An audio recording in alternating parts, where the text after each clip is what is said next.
কুলতলির গড়ানকাঠিতে এক দুঃসাহসিক ডাকাতি, মানে একরকম নতুন ছক বলা যেতে পারে। ডাকতে ডাকতে বাড়ির মধ্যে ঢুকে পড়ে। কেন? যাতে পাড়া প্রতিবেশীরা এটা অন্তত বোঝে যে চেনা জানা লোকই হবে, তাই নাম ধরে ডাকছে। তারপরে আলো নিভিয়ে লুটপাট বেঁধে রেখে। অর্পণ রয়েছেন আমার সঙ্গে। অর্পণ, এই ধরনের কাজ তখনই করা সম্ভব যদি আগে থেকে ঘরের মধ্যে কোথায় কি আছে বা কোন সময় বাড়িতে কে থাকে না থাকে সেগুলো জানা সম্ভব হয়। পুলিশ কি বলছে? পরিচিত কেউ নাকি প্রফেশনাল কেউ কিন্তু আগে থেকে রেকি করে গিয়েছিল?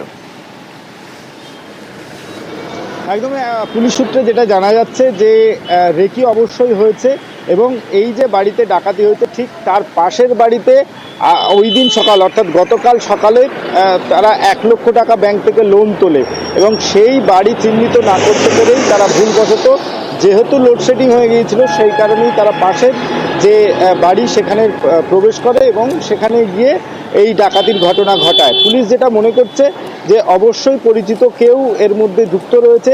এর পাশাপাশি এই ডাকাতির ঘটনায় স্থানীয় মানুষ কেউ না কেউ এর সঙ্গে জড়িত রয়েছে। বেশ কয়েকটি ক্লু ইতিমধ্যেই কুলতলি থানার পুলিশের হাতে এসছে, এবং সেই তথ্য নিয়ে পুলিশ ইতিমধ্যেই তদন্ত শুরু করেছে এবং বেশ কয়েকটি নাম পুলিশের কাছে এসছে।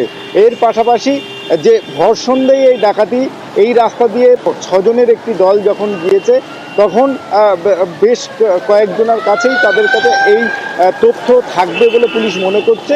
বেশ কয়েকটি তথ্য সূত্র ধরে পুলিশ তদন্ত শুরু করেছে, এবং যে বাড়িতে গিয়েছিল সেই বাড়ির যারা মহিলা ছিলেন, শিশু ছিলেন, তাদেরকেও জিজ্ঞাসাবাদ করছে পুলিশ। আচ্ছা, ধন্যবাদ।